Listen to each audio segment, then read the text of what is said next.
Orang perempuan dia akan bincang isu yang biasa-biasa lah. Kau dah berapa lama semayang sini Leha? Bukan nama sebenar. Alah kak, baru 2 minggu. Banyak duit kau. 2 minggu tu dia kira 27 kali 5 kali 14. Banyak duit kau. Kak baru tahu. Tak guna betul jiran tu. Dia marah jiran sebelah rumah. Dapat RM27 tak cakap. Marah. Itu orang perempuan tu bergaduh tu. Wahal penceramah kalau 7 kali ganda tu selalu dah cakap. Kan?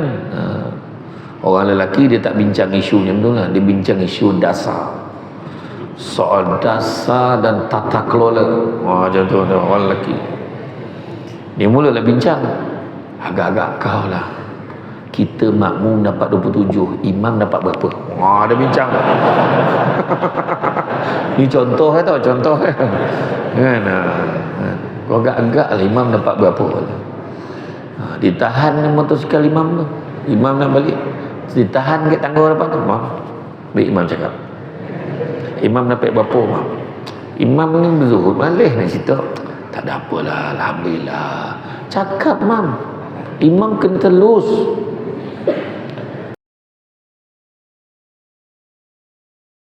Lagi orang bahasa kata apa, al-ma'ruf la yuraf. Ustaz. A'udzubillahi minasyaitonirrajim. Bismillahirrahmanirrahim. Assalamualaikum warahmatullahi wabarakatuh. Alhamdulillahillazi arsala rasulahu bil huda wa dinil haqqi liyuzhirahu ala dini kullihi walau karihal kafirun walau karihal musyrikun walau karihal muslimun. Subhanaka la ilma lana illa ma 'allamtana innaka antal alimul hakim. Rabbi shrah li sadri wa yassir li amri wahlul 'uqdatam min lisani yafqahu qawli. Alhamdulillah, syukur kepada Allah Subhanahu wa taala, segala puji bagi Allah Tuhan sekalian alam. Salat dan salam ke atas junjungan besar Nabi Muhammad sallallahu alaihi wasallam. Masih banyak saya ucapkan kepada tuan pengurusi acara, bahagia tuan pengurusi masjid, tuan imam, barisan imam, biasanya tuan kuasa penggerak aktiviti masjid. Begitu juga tetamu-tetamu jemputan pada hari ini yang hebat-hebat belaka. Seterusnya tuan-tuan dan puan-puan dirahmati Allah sekalian, syukur sangat-sangat dengan limpah dan izin yang dapat kita bersama-sama berada di majlis ilmu yang mana Nabi sebut barang siapa yang mengikuti jalan-jalan ke majlis ilmu maka Allah akan anugerahkan kepadanya jalan-jalan ke syurga. Jangan lupa hashtag pergi syurga balik hari. Alhamdulillah, ramai orang malam ni. Jadi masjid di hati, akhirat menanti. Lain macam tajuk apa kan. Memang kreatif lah, tapi maksudnya tu masjid ni di hati. Kita tahu 7 golongan yang dikatakan akan mendapat naungan daripada Allah Ta'ala akhirat besok. Yang mana tak ada naungan selainnya di akhirat nanti. Ada 7 golongan. Golongan yang pertama, pemimpin yang adil. Golongan yang kedua adalah orang muda yang sibuk beribadah kepada Allah. Golongan yang ketiga, orang yang hatinya terpaut pada masjid. Keempat, orang yang berkasih sayang, bertemu kerana Allah, berpisah kerana Allah. Kelima, orang yang diajak berzina oleh perempuan yang cantik dan kaya, lalu ditolaknya kerana Allah Ta'ala. Bukanlah makna perempuan yang buruk dan miskin boleh ya. Kalau dah kaya dan lawa pun dia tak nak, yang buruk lagi tak selera kan? Yang keenam, orang yang bersedekah tangan kanan yang memberi tanpa pengetahuan tangan kirinya, maknanya merahsiakan sumbangannya. Dan yang ketujuhnya, orang yang duduk bersendirian basah pipinya dengan air mata kerana mengenang dosanya kepada Allah Subhanahu Wa Taala. Hari ini tak cerita yang lain lah. Saya itu yang kita ambil satu tu je, hati yang terpaut pada masjid. Kan, masjid di hati. Boleh kata hati terpaut pada masjid tu dia pergi mana-mana pun lah, Dia duduk KL ke, lepas tu dia pergi Putrajaya ke, dia pergi rumah saudara dia, pergi rumah dia, tetap dia tanya, masjid jauh tak? Boleh tak kau hantar aku pergi masjid jauh? Dia tetap nak sembahyang kat masjid. Dia tak nak dia sembahyang kat tempat-tempat lain kan. Macam ni punya selesa masjid kan. So tengoklah kapet tu kan, terasa macam bukan kat Malaysia kan? Rasa macam kat masjid macam kat Masjid Nabawi lah rasa kan. Kan sujud tabanam muka kan, dengan nekon lagi, dengan apa lagi, steady kan. Tapi itulah, alhamdulillah sini ramai orang. Saya tak ada komputer sebab saya tak tolak ceramah kat sini, sebab saya difahamkan jemaah subuh dia pun macam ni lah ramai, saya difahamkan juga. Jadi kalau golak tu tak ada tuan-tuan. Patutnya buat relax macam tu, yang guru macam tu kan. Yang seorang tu siap banyak, tak apalah kan. Jadi masjid ni pada bahasa Arab ialah nama bagi tempat bersujud, dan dari sudut syaraknya boleh ditakrifkan kepada dua tempat permukaan bumi berdasarkan sabda Nabi SAW. Maksudnya dijadikan bagiku bumi ini sebagai masjid, tempat bersujud. Hadis riwayat Bukhari. Manakala dari sudut istilah atau uruf, masjid itu ialah tempat disediakan bagi mengerjakan sembahyang untuk selama-lamanya. Al-Zajjaj berkata, setiap tempat diibadatkan padanya dinamakan dengan masjid. Apabila diperhatikan sejarah kewujudan dan kedudukan tanah persekutuan masjid pada masa dahulu berdasarkan definisi masjid dan sudut istilah, antaranya ada masjid yang hanya berupa tanah lapang yang diberi tanda atau sempadan di sekelilingnya dengan mendirikan tiang-tiang dipacakkan tepat pada sempadan berkenaan. Penting masjid ya. Nabi pun kalau kita tengok peristiwa hijrah Nabi daripada Mekah, Nabi berhijrah ke Madinah. Dalam perjalanan tu Nabi singgah ke satu tempat namanya Quba. Di Quba apa Nabi buat? Nabi bina masjid dulu. Orang kalau buka taman perumahan pun, benda pertama sekali dia akan tanya, apa kata kalau kita bina surau kat sini? Dia kata kan, kalau setengah taman perumahan tu dia dah siap reserve kan dah, tanah surau, tanah masjid dia dah reserve kan dah kan. Jadi orang kalau dia nak beli rumah pun kadang dia tanya. Alhamdulillah sekarang ramai yang tanya, dekat tak dengan masjid? Dan taman perumahan tu ada masjid tak? Kan ada tempat-tempat macam tu. Dan alhamdulillah orang sini untunglah, dia dekat dengan masjid, dekat dengan pasar raya. Kelab malam pun banyak kali kan. Saya rawan tadi kan, sampai saya sampai tu nak cari tempat minum, ini tempat ni mabuk minum kan. Oi, besar nasib baik kan, ada masjid sini kan, ada masjid sini. Jadi adalah tempat orang nak beribadah kan. Jadi itulah dia kan. Kalau kita tengok kan, masjid di hati. Jadi kalau kita tengok siapa yang kena imarahkan masjid ni, siapa yang kena imarahkan masjid? Bukan semua orang kan. Bukan semua orang boleh mengimarahkan masjid kan. Orang yang boleh mengimarahkan masjid ni ada golongan-golongan yang disebutkan. Adakah kamu sifatkan? Allah Ta'ala beritahu, adakah kamu sifatkan hanya perbuatan memberi minum pada orang yang mengerjakan haji, dan hanya perbuatan memakmurkan Masjidil Haram itu sama seperti orang yang beriman kepada Allah dan hari akhirat serta jihad pada jalan Allah? Mereka bersifat demikian tidak sama di sisi Allah, dan Allah tidak memberikan hidayah dan petunjuk kepada kaum yang zalim.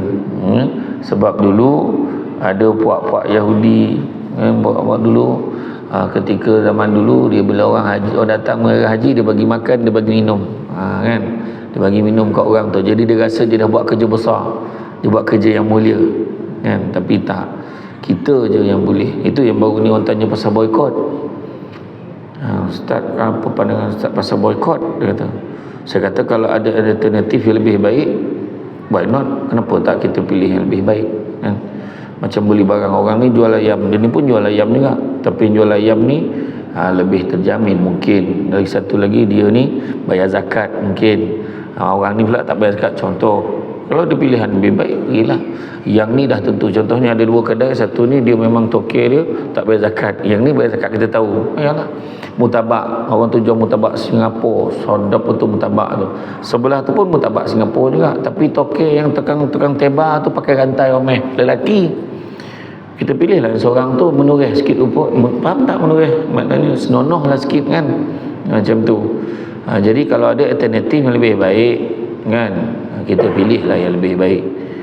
Tu adalah seorang tanya kan, apa pandangan Ustaz kalau kita boikot umrah? Lah pahal pula. Ada yang tanya, kenapa kau nak boikot umrah? Dia kata sebab kerajaan Arab Saudi, dia kata dia sokong orang-orang tertentu, dia kata macam tu. Saya kata kalau kau boleh buat umrah kat Saman, kau buatlah. Saya kata, saya cakap macam tu kan saya kata tadi, kalau ada pilihan yang macam sekarang, yang itu kita pergi beribadah kerana Allah, kita pergi ziarah Baitullah kan, kita beribadah di Kaabah tu, kemudian kita beribadah di Masjidil Haram, di masjid, dia kata pergi Masjid Nabawi, kita ziarah makam Nabi semua kan. Kalau tak ada pilihan lain tu, kita pergilah sana kan, macam tu. Sekarang ni macam-macam kan, macam-macam tuan-tuan. Masjid ni tempat orang baik tuan-tuan, orang datang masjid. Saya ingat saya jumpa dengan Allahyarham Ustaz Datuk Ismail Kamus. Dia pesan kat saya ingat saya jumpa dia setahun sebelum dia meninggal dunia. Saya jumpa dekat IJN, saya jumpa dia, saya tanya dia apa sebelum balik tu, ada tak nak pesan apa-apa? Pesan kat semua, dia kata pertama, sabar banyak. Yang kedua, dia kata kalau ceramah tu jangan menjerit. Saya kata, oh ya, saya kenal lah seorang kawan saya yang kuat menjerit tu. Dia cakap kan, dia kata dia kata jangan menjerit, kata sebab yang dengar ceramah tu semua orang baik, kata. Dia kata yang tak baik tu yang tak datang tu, kata. Jadi yang baik-baik tu jangan dijerit pula. Kan, dia kata tempat orang baik-baik, yang datang ni semua baik ni. Kalau dia jahat petang tadi, contoh dia pergi minum luar tu, kayak kalau dia mabuk tadi tu, lepas tu dia insaf, dia datang sini, dia jadi baik. Dia baik, dia datang dalam ni kan. Keluar balik kan belum tahu lagi, tapi maknanya datang ni dalam ni baik, insya-Allah.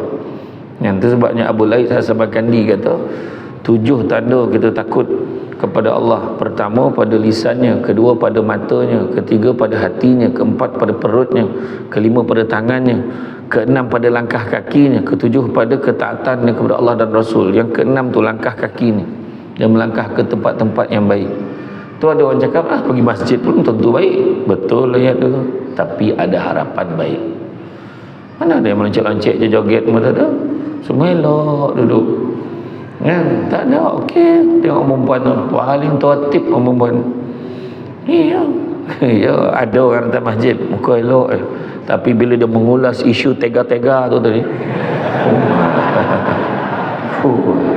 hilang kesabaran tu kan. Bukan masalah, bukan kita tuan-tuan, dengan kita birat tuan-tuan, masalah kan. Tapi yang itulah 2-3 hari ni tuan-tuan berhenti-berhentilah pasal banyak kali asal ada isu orang kahwinnya, isu tu lah, wah semua orang berlagak bagi komen macam dia paling suci sekali dalam Malaysia ni, dialah yang paling ni, ini tindakan ni salah sama sekali. Siapa kita nak hukum orang kan? Siapa kita tahu pun tak ujung pangkal cerita buat apa kan. Ni pesanan saya kan. Macam kau hari-hari duduk kat rumah orang tu sampai kau boleh komen macam-macam kan. Tak usah, penyakit ain hari ni banyak kan. Daripada tak sakit jadi sakit, daripada tak apa jadi macam-macam masalah kan. Ni pesan saja ya, pesan jangan marah. Tengok orang perempuan sini tak, tempat lain tengok cara duduk dia, tak payah tempat lain tabir siap bilik, situ tali pengadang bank dia, nampak tak elok duduk tertib, nampak tak ada orang baik-baik tadi. Betul lah, pergi masjid belum tentu baik tapi ada harapan baik, nampak tak? Pergi disko, pergi kelab malam belum tentu tak baik, betul, tapi ada harapan jadi tak baik. Belum pernah lagi orang pergi kelab malam tu, diam isyak, tak pernah dengar gitu kan. Tak pernah dengar lagi. Membohong tuan-tuan macam tu kan. Membohong ayat kan. Itulah dia. Itulah tu kan makna tanda-tanda lah tuan-tuan kan. Jadi maknanya masjid ni tempat kita beribadah, sebab mengabdikan diri kita kepada Allah SWT. Liman kana arjullaha wal yawmal akhir wa zakarullaha katsira. Siapa nakkan rahmat Allah, nakkan hari kiamat, maka ingatlah Allah banyak-banyak tuan-tuan dan sekalian. Jadi kalau kita tengok kan masjid ni, kadang-kadang kita tengok Letak kat hati ni macam mana? Hati dia memang nak ke masjid, datang ke masjid. Banyak besar pahala, tapi kenapa orang tak ramai? Sebab tak sampai ke hati. Tak sampai ke hati. Pagi tadi saya kuliah dekat Masjid Ibnu Abbas, tajuk amanat dan taubat. Kan, taubatan nasuha kan. Taubatan nasuha ni maknanya nak sampai tahap tu dia mesti rasa menyesal betul. Tapi kalau setakat ya Allah ampunilah dosaku tapi hati tak rasa apa-apa, maka tak sampai. Dia mesti terasa aku buat salah ni, dia tahu dia buat salah, menyesali perbuatan dia, menyesali, dan yang ketiga berazam untuk tidak melakukannya lagi, baru sampai tahap tu.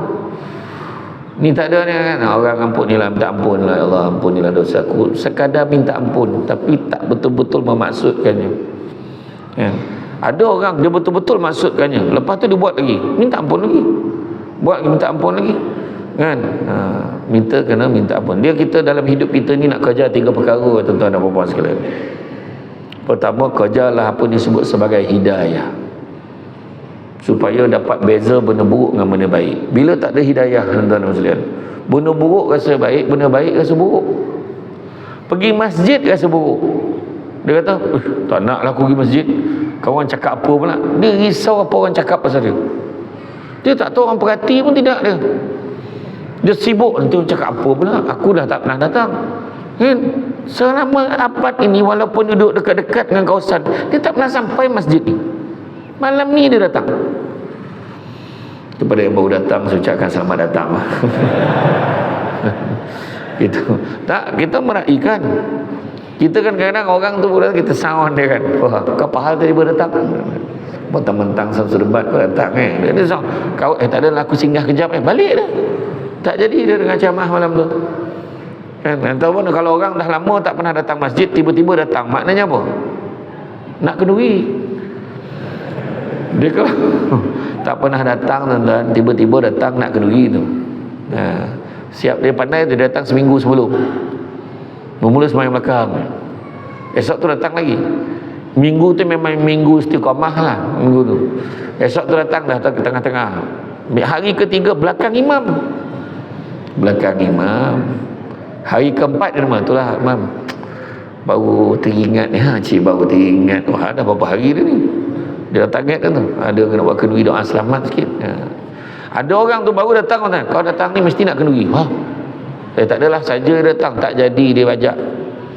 Besok tu, lusa tu dia import daripada masjid lain datang rumah dia. Ada berlaku. Tu belum cerita lagi, dia tanya imam mana, imam yang dia tanya tu imam,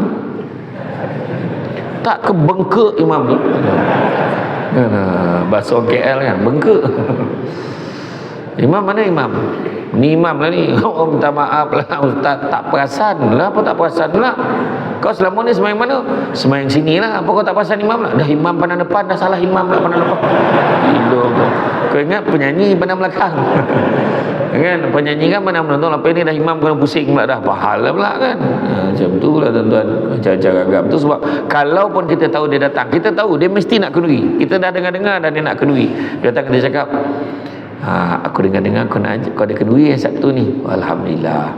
Tapi nanti besok dah habis kenduri, datang lagi masjid. Seronok tengok kawan-kawan datang masjid. Bagi galakan kat dia. Kita sound macam ni rumah kita, ni rumah Allah. Kan?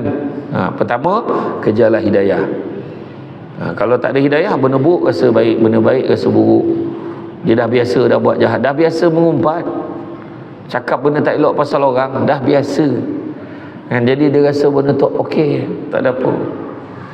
Aku bukan mengumpat, sekadar perkongsian. Kita ambil lah pengajaran. Banyak cerita kau kan, sebut nama orang tu macam ni. Jangan. Kita barang siapa yang buka aib orang lain, Allah akan buka aib ni walaupun dia berada di dalam rumahnya. Macam mana tu? Yalah sekarang duduk dalam rumah pun tersebar cerita kan dalam media sosial. Itu sebab hati-hati. Hari ni tuan-tuan, letak yang muka pemimpin, tak kisahlah pemimpin mana, tak kira lah parti mana, letak muka jangan tulis apa-apa, post, letak muka dia, post, tengok kepala bapak semua keluar, tak guna, mati lagi baik, semua maki hamun. Yang salah yang maki hamun orang Melayu beragama Islam, Heran tak heran? Pergi masjid hari-hari tu kan, anak semua keluar lah, anak tu semua keluar. Lepas tu datanglah AJK masjid. AJK masjid bagi komen, bukan masjid sinilah, tempat lain. Imam pun komen, ketahuilah sesungguhnya jika tidak ada perkara baik yang nak kamu bicarakan, lebih baik kamu diam. Bicaralah yang bermanfaat sahaja. Nabi tidak pernah mengajar kita jadi seperti ini, sekadar mengingatkan. Yang mana hamba Allah. Ada reply bawah tu, kau pun sama. Itu yang tertahan tu kan. Kan. Yang pertama, hidayah. Dah biasa mengumpat cerita buruk pasal orang, sekali datang seorang, bukan senang bukan senang. Yang seorang datang, tak baiklah cerita pasal orang kau ni, tak baik tau, berdosa. Alah, tengok macamlah kau baik sangat. Kena bukan senang tau. Kau cakap kau baik sangat, yelah apa cerita, join macam tu kan. Ataupun macam kau baik sangat, aku tahu aku ni tak baik, tapi anggaplah ni usaha aku nak ajak kita semua jadi baik. Macam tu jawab dia. Dan yang kedua, kejarlah maghfirah, keampunan daripada Allah Subhanahu Wa Taala. Minta ampun. Melainkan kita rasa yakin pada malam ini, alhamdulillah, setakat bulan November tahun ni Ustaz, belum ada dosa lagi rasanya. Macam tu kan. Kalau beranilah kan, angkat tangan. Kalau angkat tangan pun berdosa dah, sebab dia tak sadar diri dia siapa. Berdosa, kita semua berdosa. Nabi kata apa? Sungguhnya manusia itu berdosa, dan sebaik-baik manusia berdosa itu bertaubat kepada Allah. Minta ampun dengan Allah banyak-banyak. Dosa bercakap, dosa memandang. Sekarang ni tak payah buka TV dah nak berdosa, buka handphone pun berdosa dah sekarang ni. Tak apa gambar tengok kan, tiba-tiba internet tu nampak, tiba berjoget-joget perempuan tu. Pahal perempuan kita pangkah, lagi galak dia berjoget. Wah, macam mana kan? Dia scamnya kita. Tu yang kedua, maghfirah, minta ampun dengan Allah banyak-banyak. Dan ketiga, kejarlah apa? Kejarlah rahmat. Kejarlah rahmat. Hidayah, maghfirah, rahmat. Rahmat daripada Allah SWT. Kenapa rahmat Allah? Sebab hanya dengan rahmat Allah boleh masuk syurga. Macam mana nak dapat rahmat Allah ni? Tak ada cara lain, beribadah sebanyak-banyaknya. Dan paling banyak sekali, paling maksimum kita nak dapat, datang masjid. Datang masjid. Dan senang. Malam ni bukan koman-koman kan. Masjid malam ni, imam pun import malam ni. Kan? Nak comeh lah orang nak ceramah malam ni. Kan? Hendak malam ni. Bilal pun didatangkan khas. Juara muazzin. Tak jadilah saya nak bagi contoh azan malam ni. Macam tu lah kan, macam tu. Kan? Jadi makna kata apa? Makna kata special datang. Kita ni belakang ni lebih kurang halal. Dia duduk belakang ni semayang kan. Imam ni Allahu Akbar. Confident gitu. Kita pun Allahu Akbar, bismillahirrahmanirrahim, alhamdulillah. Kita apa yang kita tahu je lah. Kan? Kadang kita ni kadang ilmu tak berapa ada, berani-berani duduk belakang imam. Buat imam malam tu dia akal gitu, malam tu bukan akal lah, maksudnya imam tiba-tiba malam tu terlupa ke apa, huru belakang dia main-main. Nak duduk belakang kena standby. Tiba-tiba imam tu lupa ayat di sini tak berlaku dah, ni kat kampung-kampung tempat lain kan. Lau anzalna hadzal Qur'ana ala jabalin la ra'aitahu khashi'an. Sudah. Kita duduk belakang pula. Sudah. Time ni lah kau nak lupa. Parah weh, main. Orang sebelah dah cakap, tolonglah. Dia duduk belakang. Tak dapat tolong dah, siapa suruh baca apa panjang dah lah. Kan ya. Kena ada ilmu nak duduk belakang. Kan. Memang betul pahala besar duduk saf pertama kan. Memang betul. Sampai kan dikatakan dalam satu hadis, andai katalah perlu mengundi untuk saf pertama, kalau tahu kelebihan yang perlu mengundi, nasihat dia akan mengundinya. Sampai macam tu sekali lah. Duduk belakang.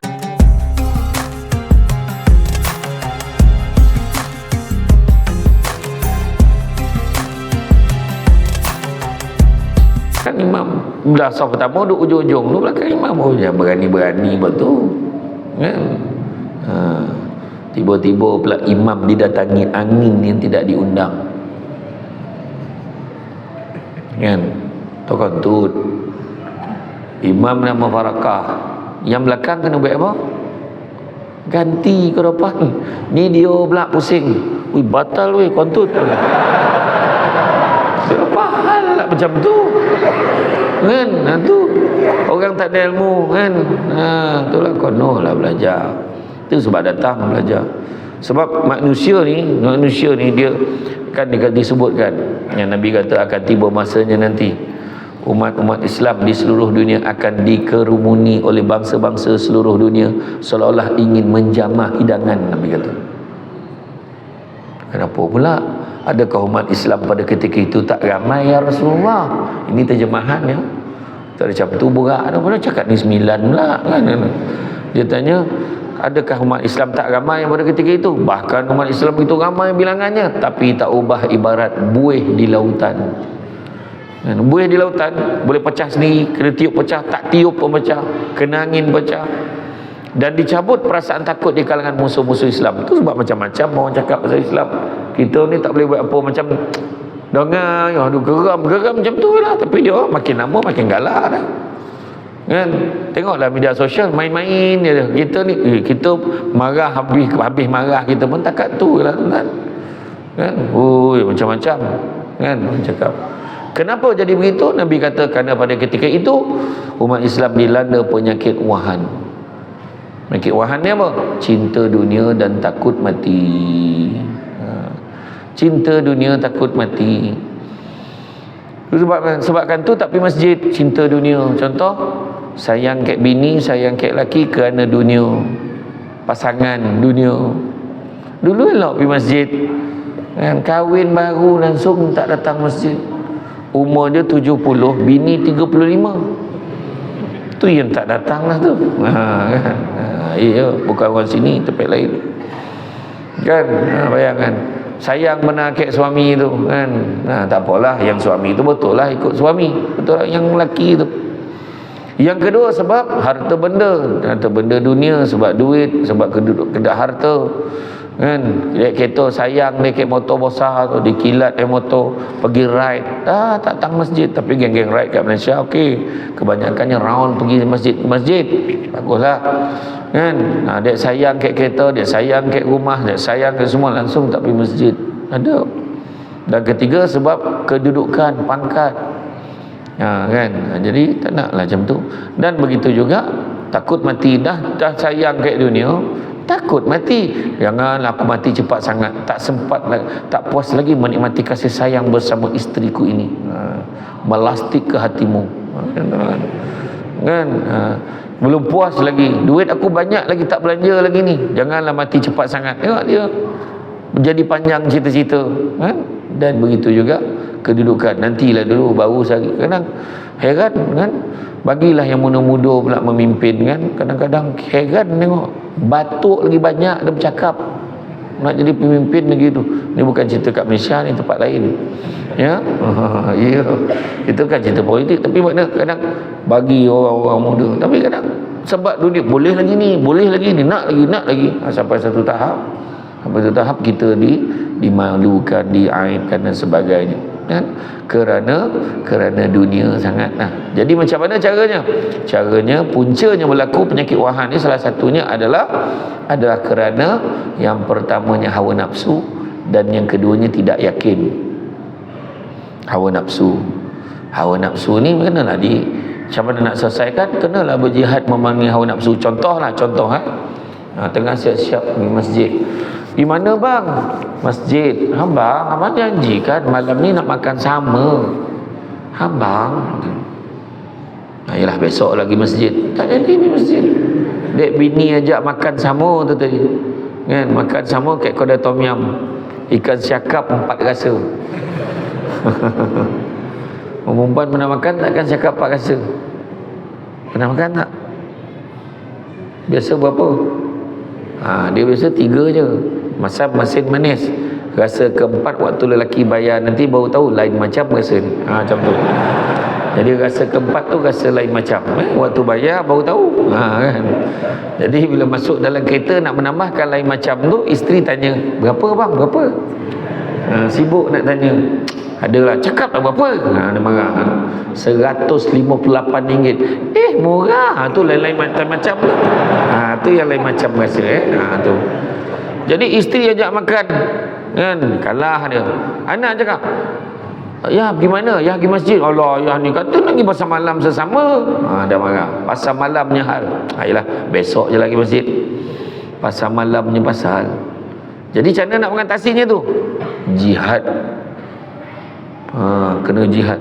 Abang ni nak makan sama malam ni kan? Abang pergi masjid tu sekejap je, bukan lama pun. Balik nanti kita pergilah makan sama.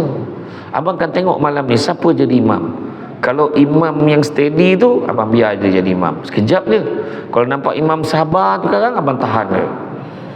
Imam sabar ni maknanya dia, nama dia Haji Sabar. Dan dia sangat bersabar dari segi bacaannya pun. Nak angkat takbir pun sabar betul.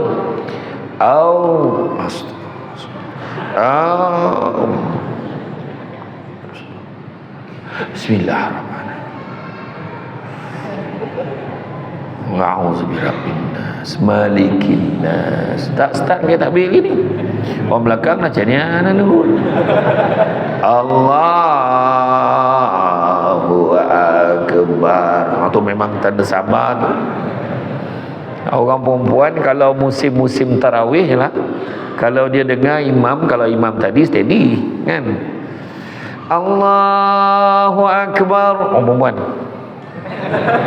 dia tunjuk dengan geng-geng dia, malam ni okey. Kalau kena malam Allahu akbar, habislah kita. Habislah kita azan.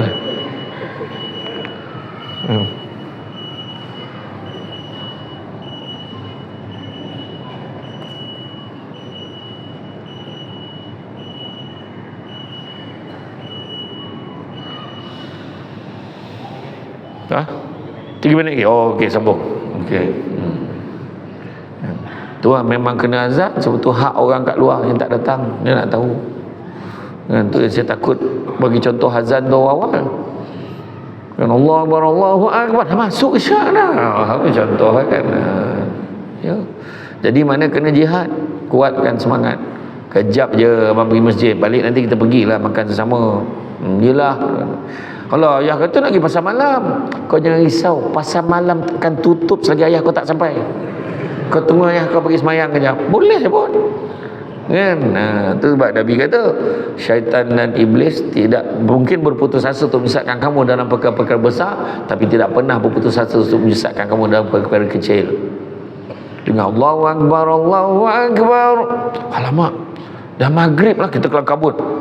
Syaitan pun bisik, alah, yang penting kau pergi, orang lain langsung tak pergi. Betul juga. Relax.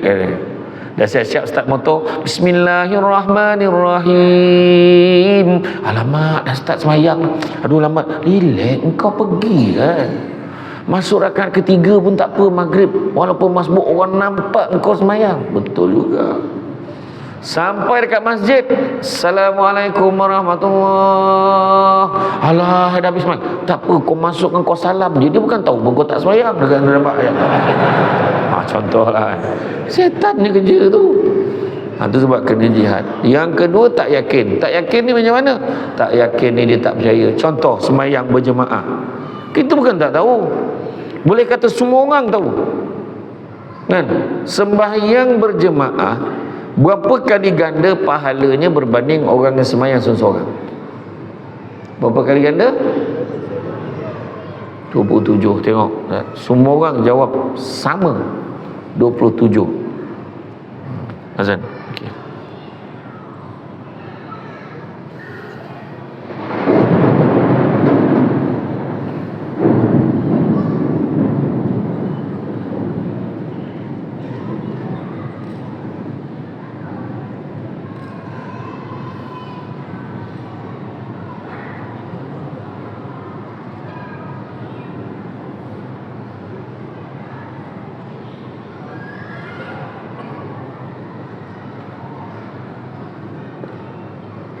Boleh. Belakang tak dengar. Ya. Ni pakai tak? Dua-dua lah, dua-dua.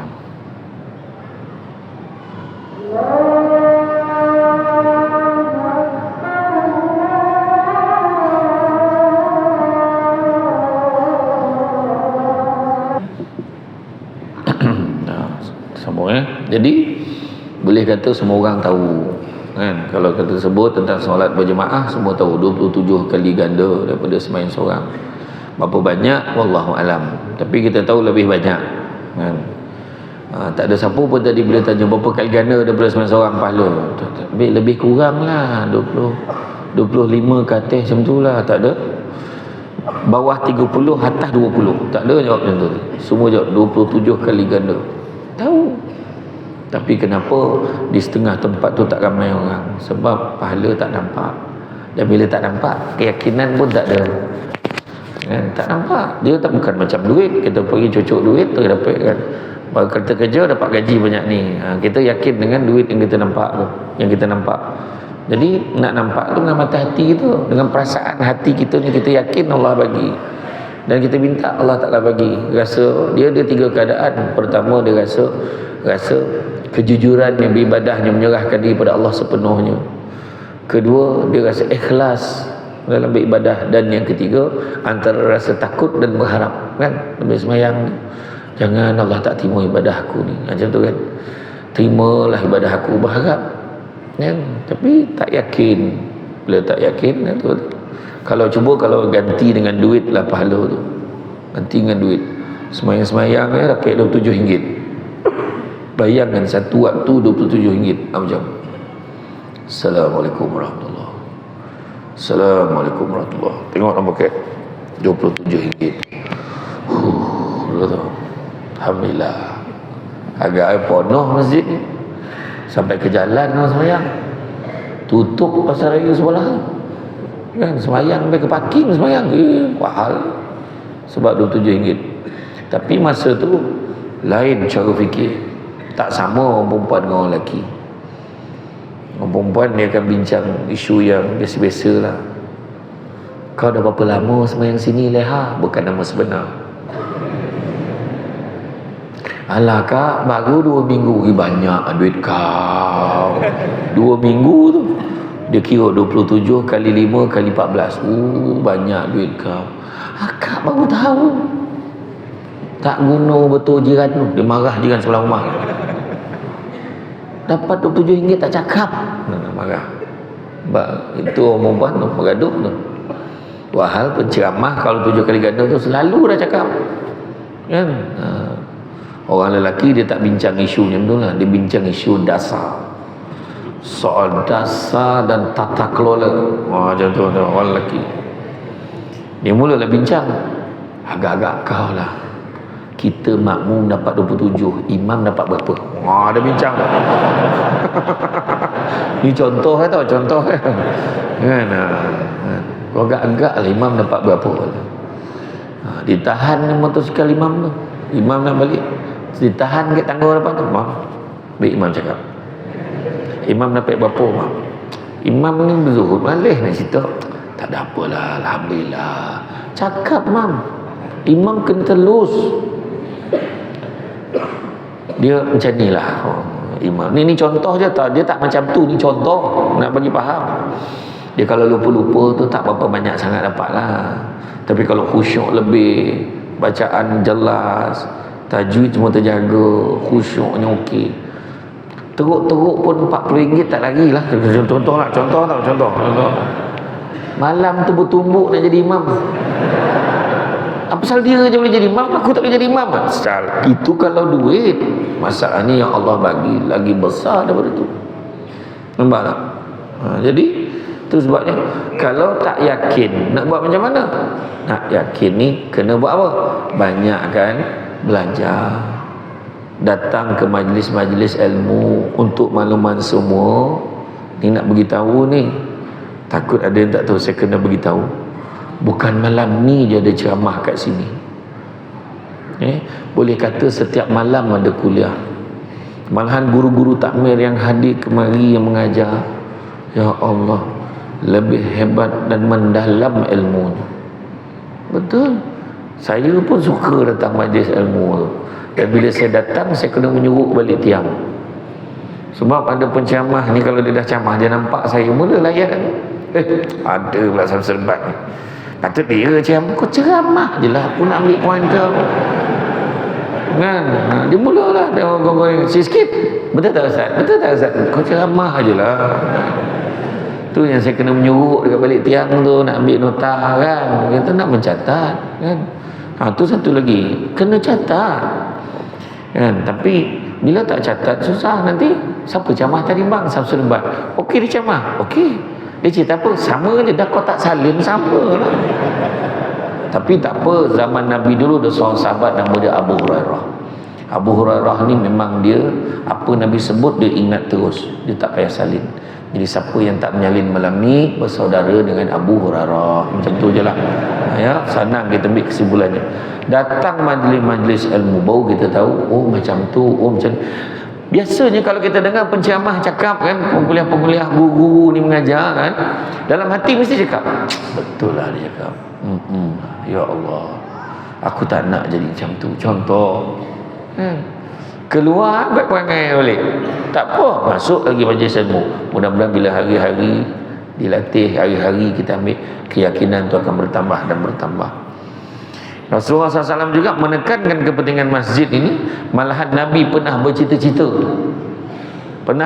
kalau ikutkan hati aku nak sahaja. Ni Nabi cita-cita je, Nabi tak buat. Ikutkan hati aku, nak sahaja aku bakar rumah orang yang tak pergi sembahyang jemaah di masjid. Penekanan. Cuma Nabi tak buatlah. Kalau Nabi buat jadi sunnah. Dah tak ada kerja lain nak orang ni. Dah imam pergi bakar satu rumah dia bakar. Dah imam ambil sampai dah rumah imam nak kena bakar. Apa hal pula kan? Kan tak, tapi maksud nak beritahu penting solat jemaah di masjid. Kan? Lepas tu nak pula bila dah habis je sembahyang tadi kan. Walhamdulillah rabbil alamin. Sallallahu ala Muhammad. Semua salam-salam, selawat pula. Mana? Itu semua lah tu. Yang bersalam-bersalam, berselawat-selawat kan. Ada harapan tu kan. Nampak tak? Dan begitu juga orang yang berada di masjid didoakan para malaikat. Kan? Dari Abu Saleh, dari Abu Hurairah katanya, Rasulullah SAW bersabda, solat seorang lelaki dengan berjemaah melebihi 27 darjat dari solat seseorang dikerjakan di rumahnya dan di pasar. Hal demikian itu kerana bila salah seorang di antara mereka berwuduk dengan memperelokkan wuduknya, lalu mendatangi masjid dengan tidak ada tujuan lain yang mendorongnya kecuali untuk solat, maka tidaklah ia melangkah satu langkah kecuali akan ditinggikan darjatnya, dan langkah seterusnya dihapuskan kesalahannya hingga ia masuk ke masjid. Pertama dihapuskan, ditinggikan darjatnya, dan seterusnya dihapus kesalahan, ampunkan dosa. Naik darjat, ampun dosa. Naik darjat, ampun dosa. Setiap langkah sampai dia masuk ke masjid. Nampak tak? Jadi kalau boleh jalan kaki kan? Rumah tak adalah jauh sangat kan? Mungkin daripada Shah Alam misalnya kan, sampai sini rumah itu sampai sini dah tak rupa orang kan? Naik kereta parking jauh sikit, jangan komplain. Tak apa, setiap langkah tu Allah Ta'ala kira. Nampak tak kan? Apa mereka doa kan? Ya Allah rahmatilah dia, Ya Allah ampunilah dia, Ya Allah maafkanlah dia selama ia tidak melakukan gangguan dan belum berhadas. Hadis riwayat Muslim. Maknanya sebagaimana kita dalam keadaan berwuduk tu, ampunkanlah dosa dia kan? Rahmatilah dia, maafkanlah dia. Malaikat doakan untuk kita. Tu sebab penting daripada rumah ambil wuduk tu kan? Masa PKP itu, ingat tak masa PKP? Tiba-tiba berjuta imam tempur tauliah dilahirkan di rumah masing-masing. Masa tu baru dia tahu rumah dia ada sejadah berpelai. Tak ada lagi ke sejadah, itu je yang ada bang. Itu pun dapat masa hari tu, apa benda dah kan. Susun. Masa tu bapak dia baru tahu banyak lagi surah dalam Quran tu selain daripada Inna A'tayna dan Qul Allah. Ayah dia pun perasan, dia kena jadi imam. Asyik tu dia rolling kan. Ayat tu tak ada ayat lain. Tak salah, boleh. Anak sampai tahu, kau tengok ni mesti Qul Allah. Anak dah tahu. Anak dah tahu dah kan, akak kedua kan. Marah pula ayah tu. Baru tahu. Kan? Masa tu barulah ayahnya faham. Kan? Baru tu ayah terasa kecil hati. Kecil hati sebab ayahnya baca khutbah, anaknya tidur. Dia tidur sama ni, Imam baca khutbah, dia tak pernah terasa kan, baru dia faham. Yang bestnya pasal PKP yang saya nak sentuh ni, masa tu semua orang dalam media sosial rindunya rumah Allah. Sampai bilakah penantian ini akan berakhir? Ayat kau. Lepas tu ingat tak masa tu kita kena undi tu? Kena undi siapa apa kena apply siapa nak pergi semayang terhad semayang Jumaat. Bila lulus tu dia screen capture masuk dalam Facebook. Alhamdulillah, akhirnya aku kembali kepadamu ya Allah. Nak mati ke apa? Masalahnya tak pergi. Tanyalah pihak masjid. Kadang-kadang hampir separuh daripada yang dah lulus tak datang. Sampai ke masjid tu pasal buka yang walk in, dia bagilah masuk. Yang steady, yang dah standby nak pergi. Itulah orang gitu ni. Semua nak share dalam Facebook, semua nak share. Anak lahir sehari, terima kasih ya Allah atas kurniaan-Mu, tunjuk dalam tu semua penyakit ain tu sebab di Yaman, di negara-negara Arab kita banyak anak-anak baru lahir dia siap tulis pakai marker tu, bukan yang permanent tu. Dia tulis dekat kepala dia tu Allah, subhanallah ataupun masya-Allah, dia letak supaya kalau anak-anak puji, ya Allah cantik comelnya anak ni, ya Allah nampak tulisan Allah, ingat ke Allah nak elak penyakit ain. Bila share tu yang budak tu mengagam tu, mula nak menangis tak berhenti, mula nak kombong, kejap-kejap kombong perut. Semua benda nak share. Orang perempuan kadang-kadang bukan perempuan sini lah, tempat lain pegang tangan suami dekat handbrake. Yang geram kan, nampak lelaki handsome, imamku. Habis yang tak handsome tu kongsi harap kematian. Kan? Dia orang pilih lah tu, handsome pilih kan. Ini contoh. Kedua tempat yang paling Allah sukai ialah masjid. Dari Abdurrahman bin Mihran, mantan budak Abu Hurairah, bahawa Rasulullah SAW bersabda, tempat yang paling Allah cintai adalah masjid, tempat yang paling Allah tak suka adalah pasar. Hadis riwayat Muslim. Mana tempat-tempat Allah paling suka datang masjid, Allah suka kita ada kat sini. Kan? Datang masjid. Kan? Kemudian Allah menyediakan singgahan di syurga. Dari Abu Hurairah, dari Nabi SAW, baginda bersabda, barang siapa datang ke masjid pada pagi atau petang hari, maka Allah akan menyediakan persinggahan baginya di syurga setiap kali dia berangkat ke masjid di pagi atau petang hari. Hadis riwayat Muslim. Kan? Setiap kali datang, siap singgahan untuk syurga, di syurga dah kalau kita rajin datang sembahyang masjid. Dia mendapat naungan Allah di akhirat. Akhirat besok dapat naungan. Kan? Tu yang kita nak dapat keringanan di padang mahsyar, mudah-mudahan kan, itu yang kita nak. Kan? Ada 7 golongan tadi termasuk orang yang hatinya terpaut pada masjid. Macam mana pun nak pergi masjid juga. Kan? Bertuah sangat dapat masjid selesa macam ni, canggih. Saya dapat masuk bilik tamu masjid ni, tahniah. Masjid ni yang special masjid ni, dia dapat anugerah ISO. Mana ada masjid lain berani minta? Kadang kat toilet pun tak lepas dah. Tadi toilet ni selesa, bersih. Ada toilet tu dah sakit perut, tokan-tokan, tak mana datang air, tak ada pula air. Ui, kores masa tu dalam tu. Mana nak baik ni? Jangan main-main. Kadang-kadang ada tu pula ramai yang masuk masjid hilang ingatan. Dia masuk dalam bilik air, hilang ingatan. Dia lupa dia buat apa tadi. Dia dah buang air, dia terlupa. Dan dia keluar begitu saja. Dia lupa, dia meninggalkan kenangan untuk orang selepas itu.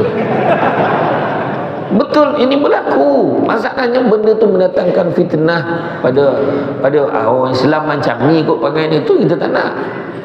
Nampak tak? Itu ada setengah surau masjid, dia ada gelanggang sepak takraw, dia ada meja pingpong 3-4 biji. Anak-anak muda, golongan-golongan belia datang main bersukan. Sebab apa? Nak rapatkan dia dengan masjid. Bila dia guna tu, automatik dia pasti akan guna tandas. Bila guna tandas, kita ajar disiplin. Tandas mesti bersih. Tak faham kadang orang kata sila jaga kebersihan tandas sini, tak faham ni. Sebab macam tu juga.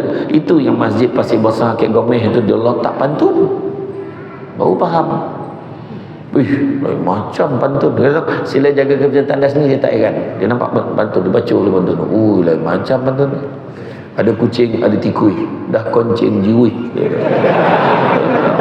Simple dia pantun tu. Dia macam menyindir lah kan, ya lah. Tahu dia kata kan. Betul.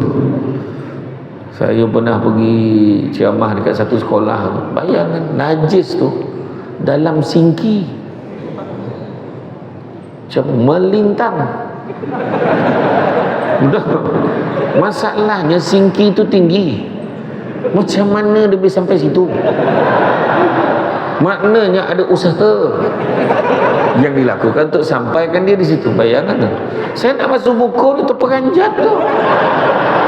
Nak Allah, bukan saya bohong ni. Yang paling saya terkejut, paling macam sedih lah kan. Makcik cleaner tu, tak apalah nak, nanti makcik bersihkan. Allah, bayangkan kalau tu mak gitu. Tu saya kata tadi, tandas ni. Nampak tak? Tu tahniahlah masjid ni, ISO. Bayangkan ada audit datang, buat auditing ni, tengok semua dinilaikan ni, kebersihannya, facility dia. Nampak? Aircon tak nampak sangat. Mana dia nampak aircon? Mana? Yang tegak-tegak tu bukan aircon. Nampak? Aircon kan biasa dengan tak dia punya reka bentuk. Tengok kipis basah. Kipis ni satu 25,000 ke 30,000 tau, tak lagi. Ini dia time ramai orang je boleh pasang. Time orang tak ramai tak boleh pasang, terangkit kan imam, jangan main-main. Baju ni, ya. Betul.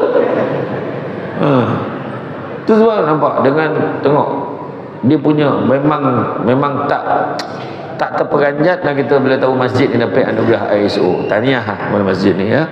Teruskan. Nampak. Ya, semua dengan sistemnya, filing dia, senarai nama penceramah, semua ada. Tauliah dia semua siap semua, settle permit dia. Lepas tu sumbangan dia, audit dari sumbangan berapa, kutipan Jumaat berapa, semua ada. Tak main lah, tengok kamera dia record macam mana. Tak main lah kamera phone. Tengok TV3 ke TV7 tengok. Ya, betul cakap kan. Nampak dia jaga. Betul, kebersihan semua jagalah. Nampak tak? Kemudian mendapat ganjaran solat lebih banyak. Kata Nabi, orang yang paling banyak mendapatkan pahala dan solat adalah mereka paling jauh jarak rumahnya ke masjid, kerana paling jauh dalam perjalanannya menuju masjid. Orang yang menunggu solat hingga dia melaksanakan solat bersama imam. Tengok, orang yang menunggu solat hingga melaksanakan solat bersama imam lebih besar pahalanya daripada orang yang melaksanakan solat kemudian tidur. Kek mana tu orang yang biasa solat lepas itu tidur? Kek rumah.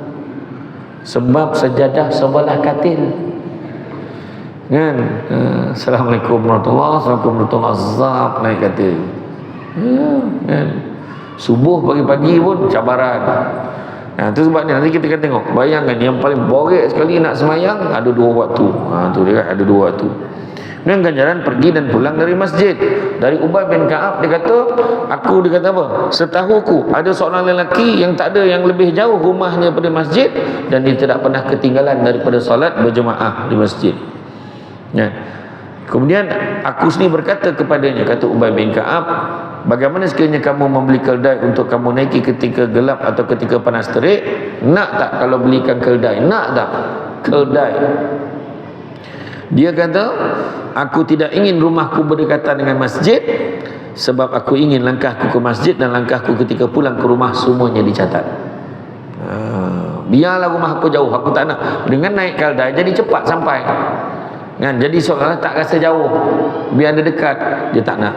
Biarlah jauh. Dan dia nak langkah dia pergi ke masjid dan pulang ke rumah semuanya dicatat.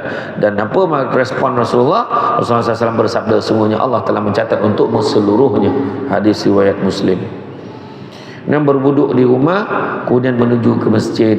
Dari Utsman bin Affan dia berkata, aku mendengar Rasulullah SAW bersabda, barang siapa berwuduk untuk solat lalu menyempurnakan wuduknya kemudian berjalan menuju solat yang fardu lalu melaksanakan bersama manusia, yakni bersama berjemaah atau di masjid, nescaya Allah akan mengampuni dosa-dosanya. Hadis riwayat Muslim. Kan? Kemudian kelebihan saf pertama dan bersolat di masjid, kalaulah manusia mengetahui, Nabi kata, kalaulah manusia mengetahui kelebihan yang terdapat pada panggilan solat dan saf pertama, lalu mereka tidak dapat meraihnya dengan cara melainkan dengan cara mengundi, nescaya tentulah mereka akan mengundinya. Dan seandainya mereka mengetahui apa yang terdapat dengan bersegera melaksanakan solat, tentu mereka akan berlumba melakukannya. Dan seandainya mereka mengetahui kelebihan yang terdapat pada atmah, yakni solat isyak dan solat subuh, tentulah mereka akan mendatanginya walau dalam keadaan merangkak. Bayangkan, solat isyak dan solat subuh tu dua waktu tadi saya cakap tadi.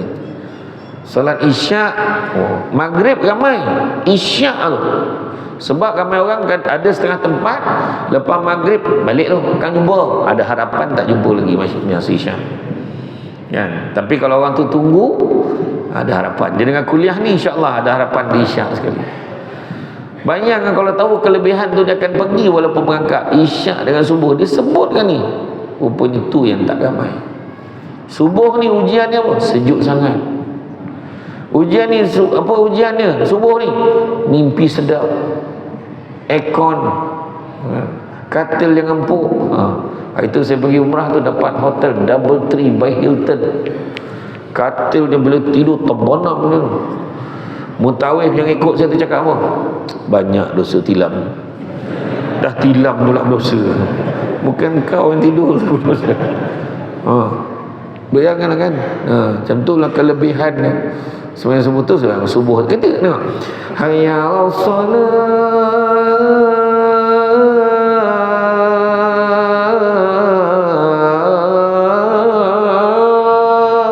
Mari bersolat.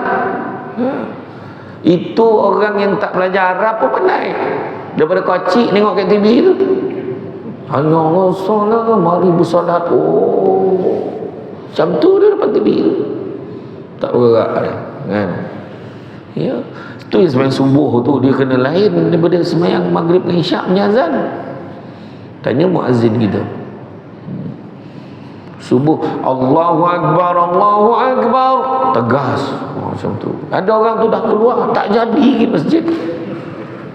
Adalah azan seram pun ada. Dia baru keluar.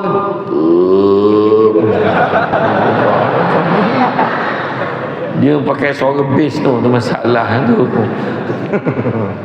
Apa pula macam tu kan? Iya, dia tak mau dah Mendayu panggil dia. Tak orang Mendayu parah kan. Jadi tak apalah. Jadi makna kata kita tahu kelebihannya. Kan? Itu sebabnya ada seorang nama dia Sulaiman Ibn Hamzah Al-Maqdisi, keturunan Ibn Qudamah. Beliau merupakan seorang ketua hakim di Syam. Katanya, aku tidak pernah solat fardu secara sendirian kecuali 2 kali, dan sehingga sekarang aku seakan-akan merasa masih belum mengerjakannya.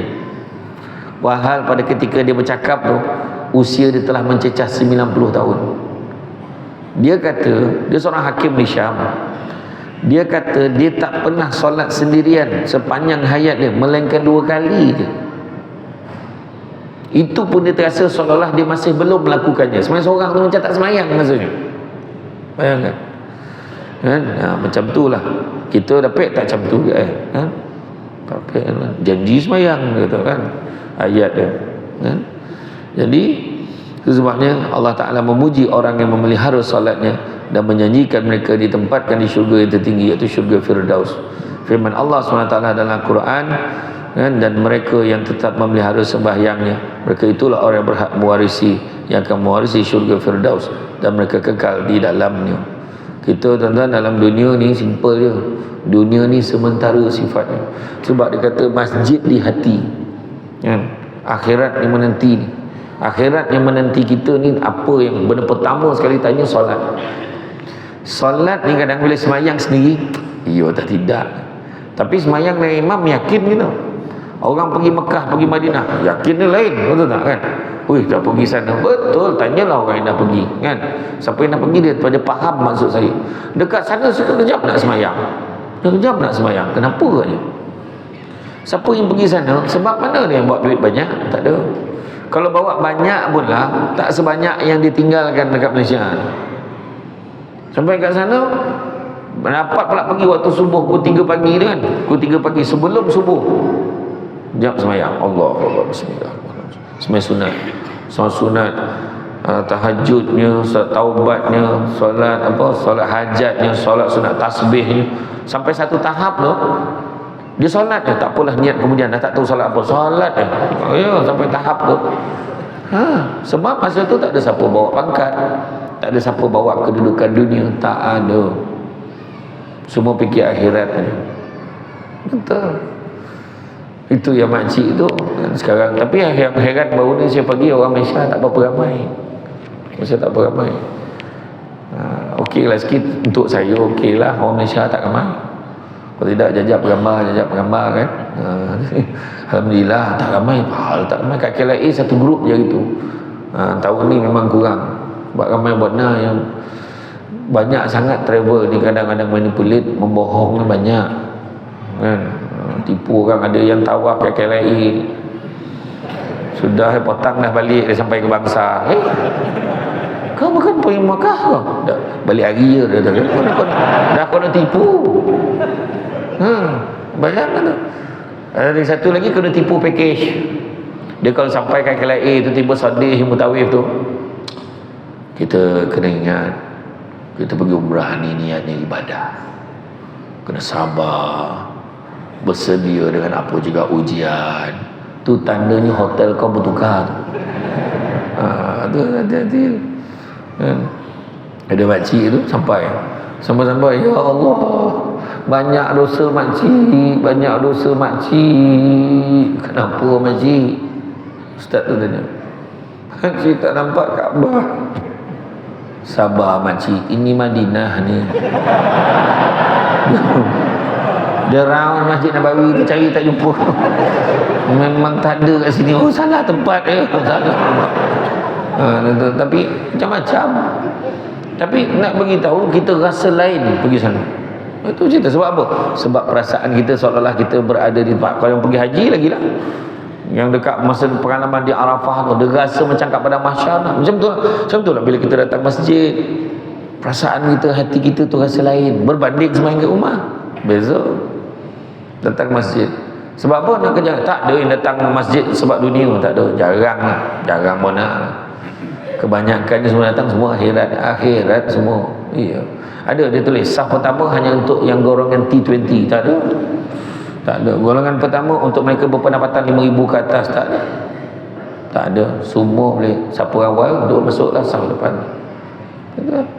Kita sama di sisi Allah SWT. Yang membezakan, kata Nabi, amal soleh dan ketakwaan kita. Dalam surah Asy-Syura ayat 20 Allah beritahu apa? Barang siapa yang mengejar keberuntungan akhirat, nescaya kami akan tambahkan keberuntungannya itu. Nampak? Ni dah pasal akhirat menanti ni. Barang siapa mengejar keberuntungan akhirat, nescaya kami akan tambahkan keberuntungannya itu. Maknanya apa? Dunia pun dapat. Namun barang siapa yang mengejar keberuntungan dunia, nescaya kami akan berikan sebahagian saja daripada keberuntungan dunia itu, dan takkan ada satu bahagian pun untuknya di akhirat kelak. Mana nak? Kerja akhirat, dunia pun dapat. Kalau kerja dunia dapat sikit, akhirat langsung tak dapat apa. Baik kita kerja akhirat. Sementara yang dunia ni kan, sementara Samsul debat sementara. Lagi 3-4 tahun dah berjamaah lain. Samsul Dabu semua keluar. Kan? Masa orang peduli pun tidak Samsul debat kan. Yalah. Sampai masanya tu saya cakap dengan rumah saya, abang sibuk 2-3 tahun ni lagi. 2-3 tahun je lagi abang sibuk ni. Besok abang dah duduk rumahnya, kau muntah ni muka abang, sudahlah cakap itu. Simple kan. Dalam surah Ali Imran ayat 128, setiap yang hidup pasti akan mati, dan pada hari kiamat jualah akan disempurnakan balasan bagi kalian. Barang siapa yang dapat mengelak daripada neraka dan masuk ke dalam syurga, sesungguhnya sangat beruntung. Dan ingatlah, sesungguhnya dunia ini hanyalah kesenangan yang memperdayakan. Alhamdulillah. Biarlah kita datang ke topik-topik yang baik. Mulut cakap yang baik-baik, ke masjid semua cakap baik-baik. Kedua, mata memandang yang baik-baik. Mata memandang baik-baik, tengok muka penceramah, tengok muka kitab, tengok nampak tak? Tengok muka kita menghadap kepada tempat sujud kita, tampil yang baik, mata pandang yang elok-elok. Lepas tu pandang semua, nampak ayat-ayat Quran, nampak macam-macam. Kemudian ada peringatan, kadang-kadang dekat TV tu ada peringatan kan, ada hadis-hadis yang dikongsikan, nampak kan. Ketiga, hati kita sangka baik, hati yang baik-baik aja. Dekat masjid insya-Allah mudah-mudahan baik, buang tamak, buang sombong, buang dengki. Kemudian lepas hati itu pula perut kita tidak membenarkan benda-benda haram masuk dalam perutnya. Datang masjid insya-Allah mudah-mudahan. Ini ada orang tuan-tuan, dia gila main nombor ekor. Kono pula, dah kono belanja pula je ke masjid, ajar betul. Aduh. Kan apa hal kau ni? Hari lahir tiap bulan pula hari lahir kau. Kan? Kemudian jaga langkah kaki, melangkah tempat baik, tangan kita buat benda-benda baik, sumbangkan sumbangan anda pada tabung yang besi tu, yang tu tabung tu, buat tabung tu kan. Masuk, tak boleh masuk RM1, masuk RM10, tak boleh masuk RM10, masuk RM50. Tak boleh masuk 50, masuk 100. Tak pun tak boleh masuk duit, lurutkan golang, hantai omeh cincin masuk dalam tu. Pandailah JK masjid tolak ke kodai dapat berapa. Nampak tak? Tangan buat benda baik dan juga ketaatan pada Allah dan Rasul. Jadi tuan dan puan sekalian, mudah-mudahan sama-samalah kita usahakan letakkan masjid dalam hati kita. Letakkan masjid dalam hati kita. Macam mana pun nak cari masjid, ke mana-mana pun cari masjid, berhenti je masjid. Nak kena sabar. Sabar untuk taat perintah Allah, sabar dalam meninggalkan larangan Allah, sabar dengan ujian dan dugaan yang Allah berikan. Sabar untuk taat perintah Allah. Tengah buat kereta, azan bang, dah zuhur lah bang. Alah kang sampai sana pandai-pandai lah cik tempat semayang. Mana tak sabar. Bang, zuhur lah bang. Yalah kita berhenti je. Tak lambat ke? Tak apa, sekejap je semayang. Kita pergi, sambunglah perjalanan balik. Sabar dia untuk taat perintah Allah. Nampak kan? Jadi itu tajuk lain tu, maknanya kena panggil lagi lah. Kena panggil lagi. Saya faham cara renungan mata yang pandang saya tu, saya faham. Tengun tepat. Lepas tu bila saya pandang, kebetulan saya sampai kat dia beralih tempat duduk. Mana saya faham tu. Dia ngalih-ngalih kaki dia macam ni, konon dia lah paling longoh dalam bangsa ni. Macam tu lah kan. Tu saya faham tu kan. Jadi insya-Allah tuan-tuan dan puan sekalian, kan? Mudah-mudahan Allah memberi kekuatan kepada kita. Kekuatan kepada kita untuk terus memakmurkan, mengibarahkan rumah Allah SWT, dan mudah-mudahan adalah ganjaran yang terbaik Allah berikan kepada kita di akhirat nanti. Amin. Kan? Ada yang tidur tak? Tak ada, alhamdulillah. Dia ada satu doa kalau kita baca akan menghilangkan ngantuk orang yang dengar ceramah. Doa tu senang je. Bismillahirrahmanirrahim. Wabillahil taufiq wal hidayah. Wassalamualaikum warahmatullahi wabarakatuh. Tapi saya belum baca doa tu, saya baru ajar je, saya baru share je. Siapa yang dah tidur tu dia dengar wabillahi taufik tegak, dah habis kau jaga. Dia akan segar. Ni paduan. Ada orang perempuan yang menyalin tak tahan. Minta maaf ni gurau. Mudah-mudahan. Jadi tuan-tuan dan puan sekalian, bab kata orang cantik dipandang rumah penghulu, kayu tu ukir dari papan. Alang-alang menuntut ilmu, sebutir pasir kembangkanlah menjadi intan. Budak-budak membawa galah nak menjolok buah berangan, kalau adalah silap dan salah, dikata tidak, dicaci jangan. Tenang-tenang air di laut, sampai kolek mudik ke Tanjung, hati terkenang mulut menyebut jasa baik, pihak masjid menjemput rasa nak junjung. Itu saja daripada saya. Terima kasih banyak kan atas kesudian mengundang pada hari ini.